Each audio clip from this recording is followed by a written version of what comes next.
Well, happy Memorial Day weekend. May has been quite surprising. It's almost like summer has started early. I remember when, if you got a 60-degree day in May, even a 50-degree day, you were lucky. It's been in the 80s, right? It's amazing. One person, one time, when in the days before there was air conditioning in the church, but they had fans, and in which case these were huge fans. I mean, they were like something they took off of airplanes. And people my age and older would remember that what they would do is, before Mass started, they would start them up, and the usher would go, there was two in the back and two in the front, and would go over and pull the chain, click, click, click, and you hear whoop, whoop, whoop, whoop, whoop, whoop, whoop, whoop, whoop, whoop, whoop, whoop, whoop. But it interfered with the sound system. And so what would happen is, in order so you could hear the homily, they would turn the fans off, which really endeared the people to the priest, with a very, very hot, un-air-conditioned church, and everybody wearing suits and ties. And then they would also turn them off during the consecration, so you could hear Hic est enim calyx sanguinis mei, novi et aeterni testamenti mysterium fidei, qui pro vobis et pro multis.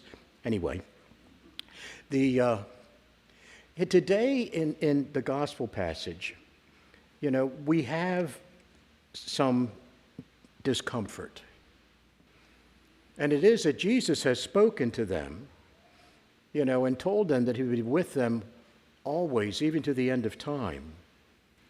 And when he wants to deliver that message to them, he sends them to the mountain, which is always a place to be closer to the Almighty, to the heavenly realms, a place of prayer, a place of indoctrination and teaching, a place for sharing wisdom, like when he called them to the mountain for the ascension or for the transfiguration. So he calls them to the mountain and they worship, but they doubt. They doubt. In the midst of worship, they are still discomforted. In the midst of the Lord's words, they are still uncertain. And I've mentioned it before. I look around to see what other pastors and other churches reflect on the readings. And I come back again to Reverend Michael Marsh, who is the rector of St. Philip's Episcopal Church in Uvalde, Texas.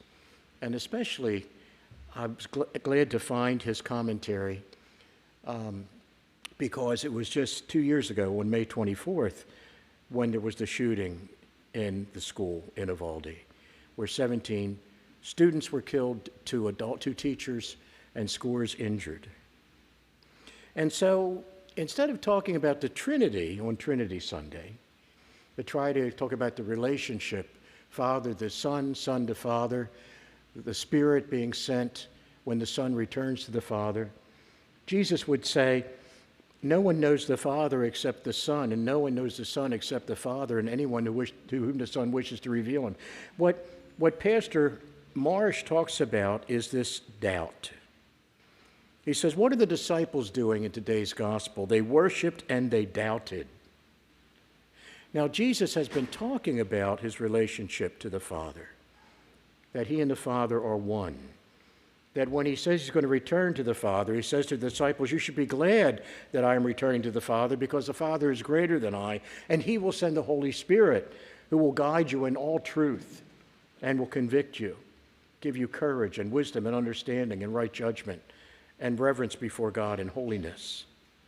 And he says, I have to return to my Father so the Spirit can dwell within you. So what happens is, even though Jesus is talking about becoming a part of something larger than and beyond themselves, that they're going to preach to all nations, baptizing all people, teaching them in the name of the Trinity, and then knowing that Jesus is with them always. So he says this. He says, no matter where you go in life, no matter what does and does not happen, no matter what you do or leave undone, and no matter what you do or do not believe, the promise of Jesus to you is this: I am with you always. He says it's a truth you can count on. He says, though there will be days, however, when you doubt that. And I'm sure when he said this, he was speaking quite carefully to all the members of his congregation. He said, there will be days when you doubt that. He says, I've had days like that. I suspect everyone here has had days of doubt. And he says, we've all had times when we felt insufficient to meet the demands of life. We've watched what was familiar, comfortable, and secure slip away and leave us questioning ourselves. Now, this is in the midst of a community that was profoundly shaken. And when, as I began Mass by talking about things in the old days, when in the old days did you ever worry about your child going to school and coming back alive? Didn't happen, you know. The worst that might happen is you would send them to a school taught by the sisters and they might be knocked on the wrist with the ruler. Some people were anticipating that. So there was a particular discipline that was happening, but there was never a sense that anything that was happening wasn't for your own good. It was a place of trust. And I remember clearly from the first grade, our parents saying to the sisters that were teaching, they would say, now, sister, this is Jerry, or Gerard, and, he is in your classroom. He has to do everything that you say. And if for any reason he doesn't, you punish him. When he comes back home, we will support that, and we will back you up. In which case, I myself was listening to this and going, I'm sunk. And so what happened is when we would get punished, and the sisters would make us stay behind, we couldn't leave at 3:15 and run home and play. They kept us until they'd finished everything, and then we would clean the blackboard and, straighten the chairs. And when we came home and our mother would say, why were you late? We, of course, would look her in the eye and say, tell her the truth. I helped sister clean the blackboard. And she would say, very good for you to help sister. Very good for you. And we were like, whew. So when he says, we've all had times where we felt insufficient to meet the demands of life and watch the familiar and the comfortable and secure slip away and leave us questioning ourselves. It is possible to live in both two worlds at the same time, two differing worlds. A world of faith and belief, at the same time a world of uncertainty and doubt. Jesus himself expressed that when on the cross. He prayed, my God, why have you forsaken me? And then before he died, he said, into your hands I commend my spirit. He should have known more clearly than any human being on the place of the earth, and he was fully God but fully human, that he could fully trust in God. But for the human side of him, at one point he pleaded and sweated blood, Father, if it's possible, take this cup away from me. Faith is a substance of things to be hoped for. The opposite of faith, is not doubt. The opposite of faith is certainty, when you don't need faith. St. Paul says faith is a substance of things to be hoped for, and that which is seen is not faith. We walk by faith, not by sight. I was driving down a country road out near Hereford, and I saw a sign on one of the Baptist churches where they advertise what the messages or what the readings are. And I've always liked those little sayings, because they would sometimes things like, when lifting heavy burdens, it is good to remember to bend at the knees. And that's good whether you're lifting a box or whether you're praying. It's good to remember to bend at the knees. And as one saying said, we walk by faith, not by sight. And it really gave a different ending to me, to all the worries and concerns that I am visited by constantly. I find it difficult to even listen to the news. And yet, what is it that we hear on Trinity Sunday? I am with you always. I am with you always. In the old church that I referenced at the beginning of Mass, and I'm glad that I was raised in that church. I'm also glad the Second Vatican Council came. But there were certain things that were actually very helpful in the old church. One was the Baltimore Catechism.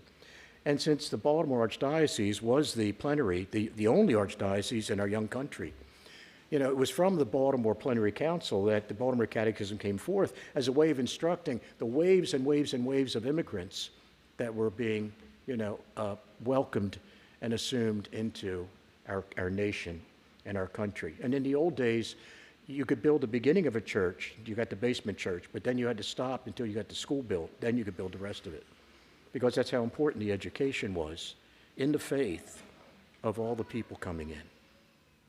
And so you had parishes all over that was, here's the Italian parish here, here's the German parish there, here's the Irish parish there, there's the Polish parish there, there's the Slovakian parish there. Every parish, and they were almost within stone's throws of each other. This is when everything was in the city, and the only thing out in the country were farms. People learned and worshiped and built and believed. But it was a time of great stress and trial and attempts for assimilation. It was also a time where people were fleeing great famines in Ireland, for instance, and getting in boats that were, truly called coffin ships, because not everybody would have survived the voyage. And so when they come and they worship, do they have certainty in their life? No. They're in a whole new place, a whole new time, a whole new country, a whole new language. But there are certain things that abide and remain with them, and that is, in fact, the faith. That's why one time when the apostle said, "Lord, increase our faith," he said, if you had it the size of a mustard seed, it would be enough. You could say to this tree, be uprooted and planted into the sea, and it would happen. So faith is the opposite of faith is not certainty. Faith is something that you hold on to you touch it without being able to possess it. It's there. And I forget which writer it was that said, a person's reach must exceed their grasp, or what's a heaven's for? A person's reach must exceed their grasp, or what's a heaven for?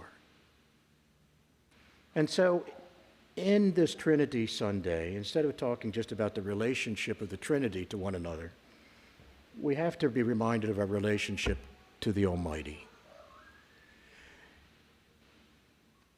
I am with you always, even till the end of time. I do not leave you orphans. I am going away, but then I will come back to take you with me, that where I am, you may be also.